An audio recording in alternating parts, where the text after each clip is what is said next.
General Manager of the shops at Hilltop. We are very excited today and very happy to have our Feng Shui blessing that we are doing this afternoon. And with me today I have Leslie Lundin with LBG Real Estate and Alex Stark, who is our Feng Shui consultant. And we just are very excited about today and happy that everyone is here.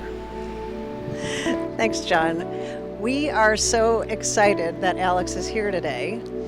As a principal of LBG, we've been focused on rejuvenating this property and turning it into a world-class entertainment destination, including restaurants, live, work, play environment. And I think what Alex is doing today is really going to be the beginning, kind of the rebirth of the property.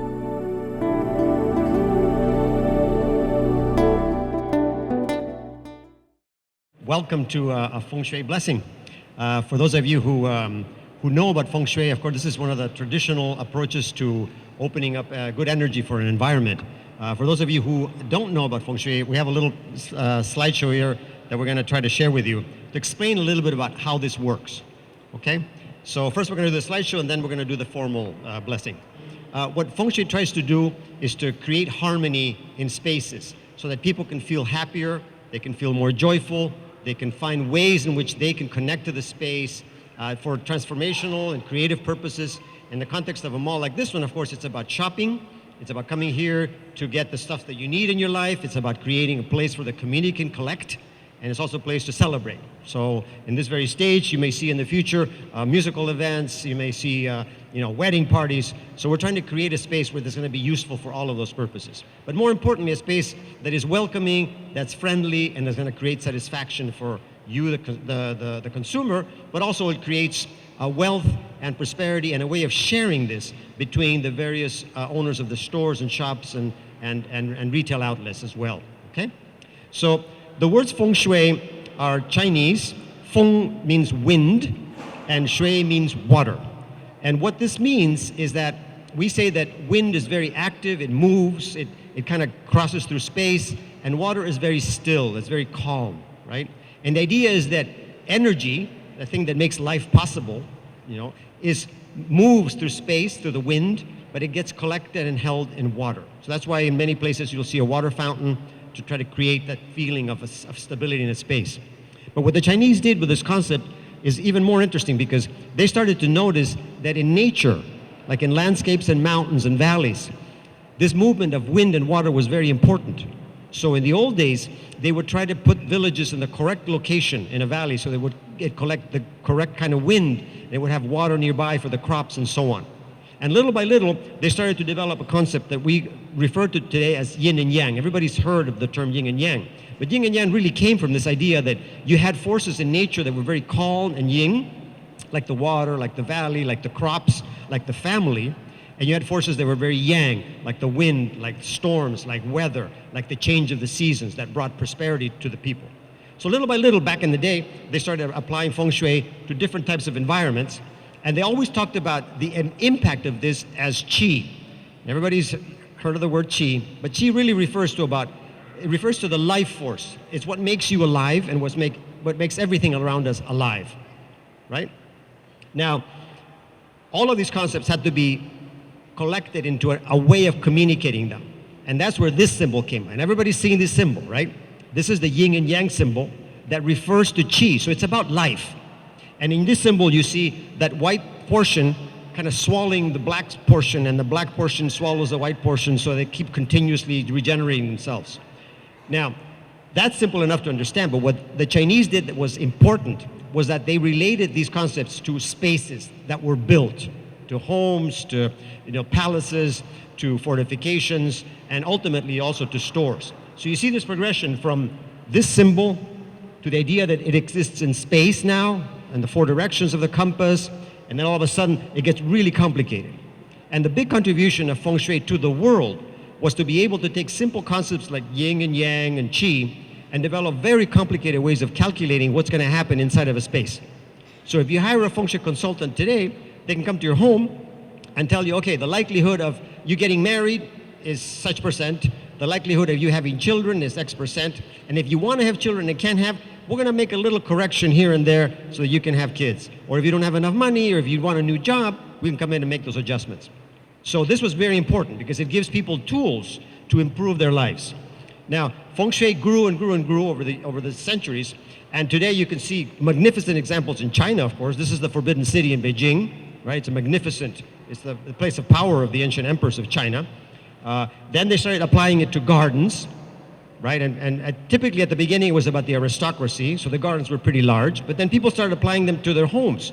So all of a sudden, about 300 to 400 years ago, what used to be secret, only the emperor could do it. And if the Feng Shui consultant told people about the knowledge of Feng Shui, they could actually cut their heads off. It was very sacred and secret. But now all of a sudden it becomes available to everybody, it becomes more democratic, so people start using it in their homes. And this is a typical Chinese home. It follows all of the Feng Shui principles for career, for money, for wealth, for prosperity. Then at one point, it crosses the water. It goes from China to the UK, to England, you know, through the connections between Great Britain and Hong Kong. So now Feng Shui becomes a little more global, and you start to see it appear in the United States in the very early days in spas.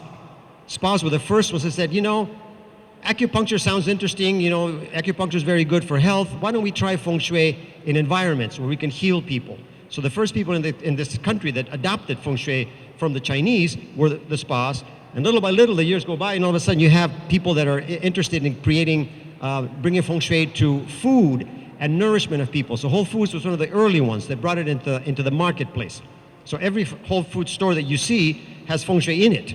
So even though you don't know it's there, every single aspect of how that store is laid out, how the goods are shown, the type of lighting, the type of ventilation, it all has to follow Feng Shui principles.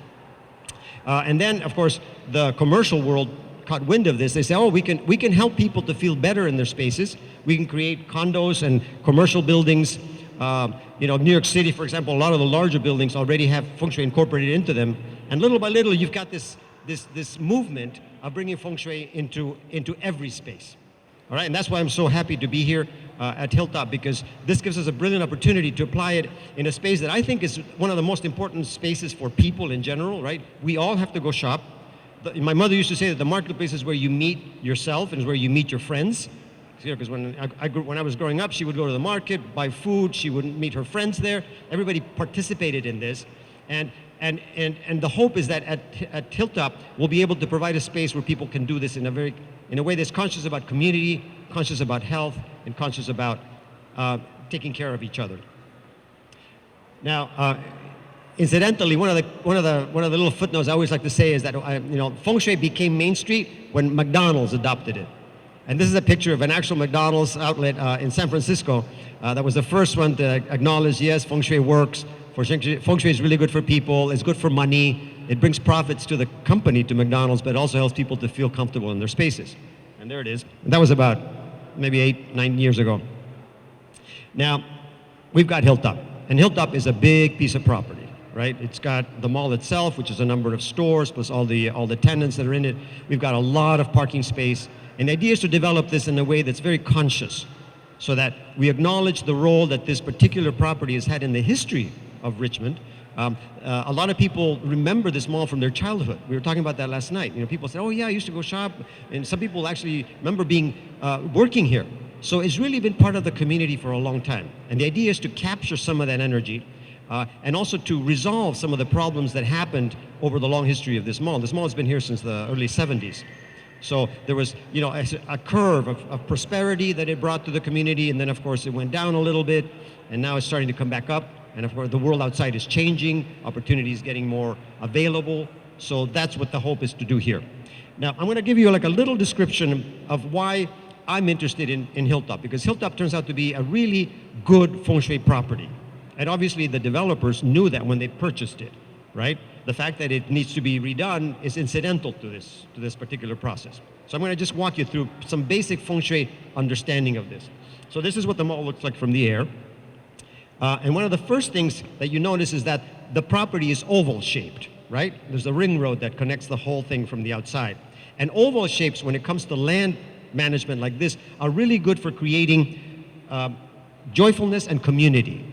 So for example, when we're trying to bring some more joyfulness into your home, in your house, what the Feng Shui consultant will say is bring in more oval shapes. Instead of rectangular dining table, get one that's oval or round. get a round mirror, hang that in the bedroom. You know, try to create rounded shapes with soft corners. And if you look around you, you'll notice that there are very few sharp corners in here. You notice that there's all these beautiful rounded edges all the way around you. You've got round circular skylights. So there's a softness, not just in the shape of the property itself, but within the space that is very good for creating this type of joyfulness and community. So that's a very good Feng Shui thing to have. Then you have something that's very proper to Feng Shui, which is about how does this property sit in relation to the compass. Remember I mentioned the compass before? And this is kind of how it works, and that's a classical Chinese compass. It's known as a lopan. It's what the Feng Shui consultant carries wherever they go. We have a little compass, and we measure the directions of things. And the particular way in which this mall sits in this landscape turns out to be really good for creating an orientation that's supportive of creativity in terms of the management of this facility, creativity in terms of who works here, creativity in terms of the owners and staff of each one of these particular stores, and how that translates into customer satisfaction. So this is what we call a soft aspect of business. It's not about the money, it's not about reputation, it's not about brand, it's about how the consumer, how you, the participant in this process of buying and selling, benefits and is satisfied by the creative power, the intelligence, and the beauty of what you're purchasing and of the people behind it. So that's kind of a nice principle to have too. The other thing that has a lot to do in Feng Shui is the way in which the land itself can nourish the particular property. And those of you who live in this part of the bay know how wonderful and beautiful it is, right? Like if you stand on the west side of the mall here in the afternoons, you can see the most beautiful, glorious sunset, right? And from a little bit higher up, you can see clean across the bay. So it's a wonderful place. You know, I consider the Bay Area to be one of the most powerful, beautiful places on the planet, to be honest. And I've been in a lot of places. We do work all over the world. And this view that you see here turns out to be particularly good for promoting sales, because you see water, a lot of water in the distance, and behind it there's those beautiful mountains, right? So this particular arrangement of landscapes is good for income generation. So it turns out to be good for money. So the surprise is, what, you know, this mall had a little bit of a downturn. What happened? So we need to correct that by capturing more of that energy, and we're going to tell you how we do that later. The other thing that landscapes like this do is it really enhances the reputation of whoever is attached or connected to them. So every single one of the tenants that's going to be part of this thing is going to see the reputation and the brand also increased. Then we have something that's really important in Feng Shui. Every building, we consider it to be a building to be like a person. It has a birth date, and also it has a horoscope.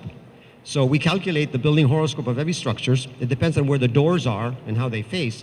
But the building horoscope of this particular structure turns out to be really good for income again, for growth of sales, and for leadership. So now we have three main considerations for any business, right? How to bring in money for the business itself, how to connect that to growth so that the community can have more products and better products, and then how to use leadership to create the transformation of the mall into something that's really wonderful for everybody. Then we have the central feature of this mall, which is where we're sitting, right? This is a wonderful space. I fell in love with the mall when I was here, because you can see this beautiful ramp, you see the skylight, right? You know, I mean, wouldn't it be wonderful to have an event here? Come here, enjoy yourself, have a beautiful meal perhaps, have good food, a drink. There's a plan to turn this particular area into some amenities, and then you can collect here. You can come to spend an afternoon. You can go shopping. So it becomes a hub, right? And this particular area here turns out to be really good for creating harmony. It's good for sales too, but it's harmony. And what does harmony mean? It means that the community can be together. You can come here to enjoy yourself. Unlike a lot of places where you come, you shop, and you run, that's not the kind of place this is going to be here. We want people to come here and enjoy it. Then we have new entrances planned for every one of the entrances to the mall. So they're not going to look like what they look now. This is one of them, right? And each one of these is going to have a landscape feature that's going to be green. That's what you see here. And a little bit of a water fountain or a water feature as well. And the way these were designed is going to capture positive energy, so that everybody who come here is going to feel good. So you're going to walk out of the street a little bit stressed by life. You're going to go through this experience, and you're going to feel better. That's the hope. Okay, so that's what that's what we're promising you. Then we have, of course, the new layout. The obvious thing is to try to enhance the customer satisfaction so that customers can come here and feel good. And that leads us now to the ceremony that we're going to perform. Now, this ceremony is called the Yu Wei Rice Blessing. And it's called the rice blessing because we're actually going to use rice to bless this space. Now, I want to make a little footnote because when we use the word blessing in Feng Shui, we're not talking about religion. In fact, we're not even talking about spirituality. We're talking about bringing positive energy into the space. So I don't want anybody to get confused about that, right? We're very respectful of that particular part of life. And the reason we do rice blessings at the beginning of a process of reconstruction like this one is because rice blessings encourage growth and transformation of the facility itself. They bring in harmony to the space. They promote development of the new stores, of the facilities, and they create prosperity, not just for the people who run the stores, but also for the community at large. Okay, so that's why we do it. It's a very holistic approach. Now, we're going to actually do it in a second, but I want to just show you a couple of slides of how that works. The first step is we're going to take rice, just plain, ordinary white rice, and we're going to put it in a bowl, right? Then we're going to add 99 drops of alcohol into it. So it's just a refined alcohol, like liquor or, like ethyl alcohol or something you would use to, for cleaning. I like to use gin or vodka because they're kind of nice. And then we add a mineral called cinnabar. Those of you who know about Chinese arts and crafts notice that there's a lot of red lacquerware, and that red is created by using cinnabar to dye the particular material. So it's considered to be a very powerful color, so I'm going to explain that a little bit more. Then we mix it. I'm going to do a mixing, and I'm going to say a few words that are kind of part of the ritual, and then we're going to collectively cast them to the 4 directions, right? So you're going to see that in action. All right. So why don't we start? Adriana here, my assistant, is going to help me. So the first step is to pour rice into a bowl, and you'll notice that it's a very interesting and particularly a particular shape for this bowl, right? It's a very powerful thing. This is made out of a special mineral, a special metal. Then we're going to add a little bit of this cinnabar, right? So she's adding that. And now we're going to help her count 99 drops of liquor. 1, 2, 3, 4, 5, 6, 7, 8, 9, 10, 11, 12, 13, 14, 15, 16, 17, 18, 19, 20, 21, 22, 23, 24, 25, 26, 27, 28, 29, 30, 31, 2, 43, 44, 45, 46, 47, 48, 49, 50, 51, 52, 53, 54. And finally, 91, 92, 93, 94, 95, 96, 97, 98, 99. And it's a good thing she didn't make a mistake because she's had to do it all over again. Okay, so why are we using these particular materials? The rice represents people. Lots of little grains, just like the people that we live with, right? These big communities. They also represent food and nourishment. So it's about keeping ourselves alive, keeping ourselves healthy. And because it's a grain that multiplies through the crops, it's about multiplication and growth. Okay, so it's a beautiful metaphor about us and how we grow as communities as well. The cinnabar, because it's a crushed rock and because it's red, represents the great mother in the earth. All traditional cultures believe that the mother, that the planet is our mother, and that she, like a mother, gives us food, gives us love, gives us nourishment, and takes good care of us, right? So that's what the cinnabar represents. And then the alcohol, because it evaporates and goes up, represents the sky. And the Chinese like to say that there's a father in the sky who's a creative force that gives us inspiration, intelligence.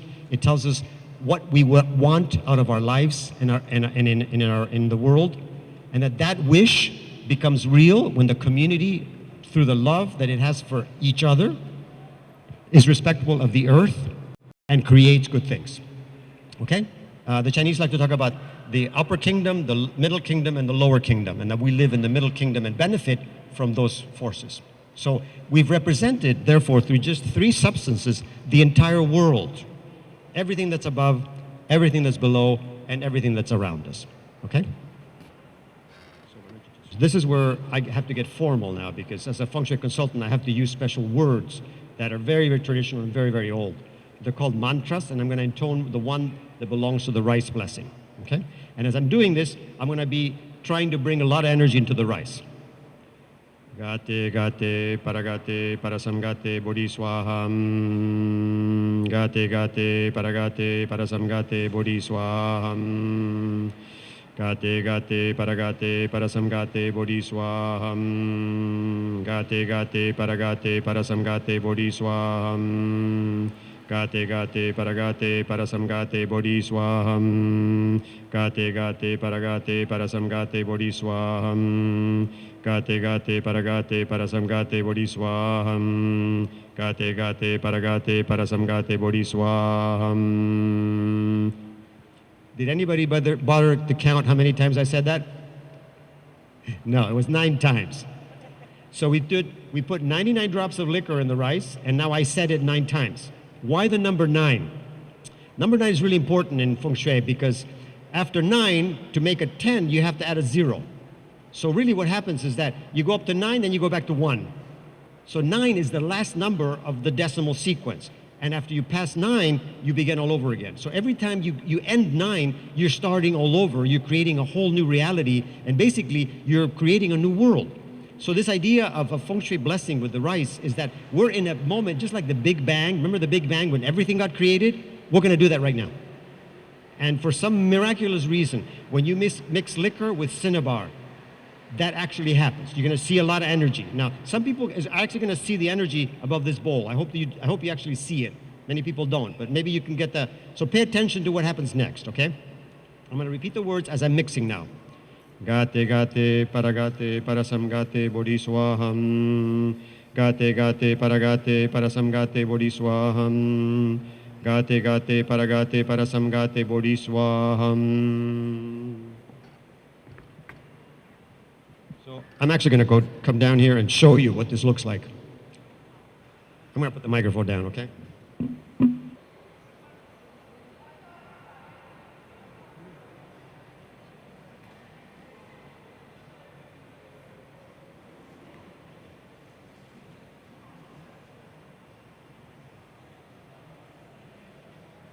Okay, so we're going to invite some of the management team here to come up here to help us do this.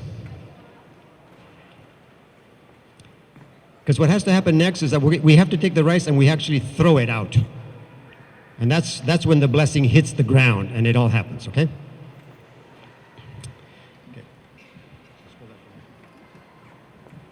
Okay, so this is very simple. Everybody ready with me, guys? Now, why don't we start with Leslie? Now, Leslie, I want you to throw in that direction. So up,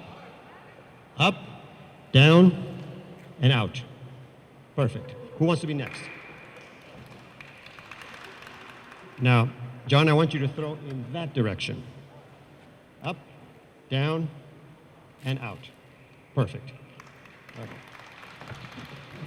Now, I want you to throw in that direction.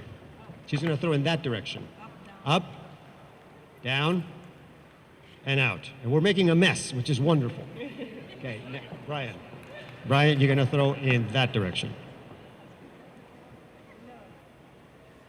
Yes. Right, get out of the way unless you want a blessing yourself. Okay, so up, down, and out.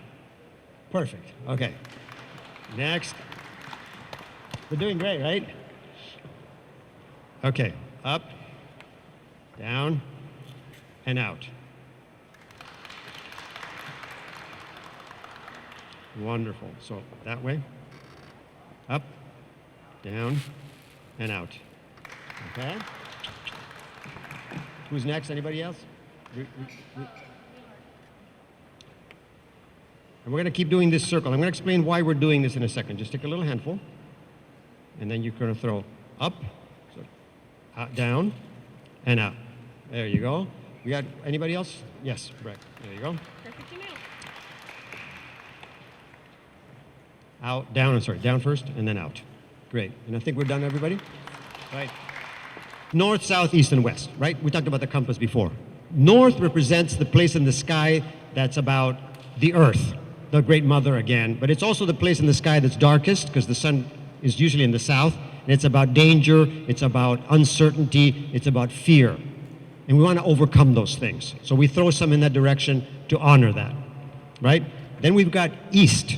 which is the next direction. And east is where the sun rises, right? So we have opportunity now, we have bright new energy, you have youth, it's about creating things, it's about developing the mall, it's about creating results. Then you got south, which is the high noon, the place where the sun is high in the sky, and that's about realization and accomplishment and good fortune, and it's about getting things done. And finally, in the west is where the sun sets. It's about the end of the day, it's about being peaceful, going back home, being with your family and your community. And that creates the whole round. And I hope that you've enjoyed this very beautiful ritual, and we invite you to come and enjoy them all. Thank you. Thank you, Alex. Wasn't that amazing?